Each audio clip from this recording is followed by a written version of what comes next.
அடுத்த ஜென்மத்துல நான் ஒரு விவசாயி குடும்பத்துல பிறக்கணும்னு ஆசைப்படுறேன். இந்த உலகத்தையும் மனிதர்களையும் படைச்சது கடவுள்னு சொல்லுவாங்க.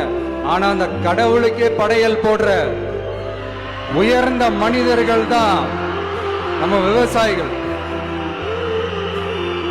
இந்த பூமியில உயிர் இருக்குது, இந்த பூமியில பூ பூக்கும், காய் காய்க்கும், பூத்து குலுங்கும்னு இந்த பூமியை அழகா காட்டி இந்த பூமிய சாமி ஆக்குறதுல இயற்கையோட சேர்ந்து நம்ம விவசாயிகளுக்கும் ஒரு முக்கிய பங்கு ஒண்ணு இருக்குது. அதனால நான் ஏதோ ஓவரா ஏதோ சொல்றேன்னு நினைக்காதீங்க.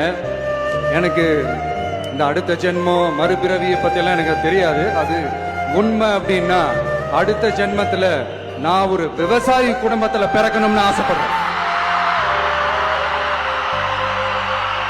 எனக்கு விவசாயத்தை பத்தி டீட்டெயிலா தெரியலன்னா கூட அவங்க படுற கஷ்டங்களை பத்தி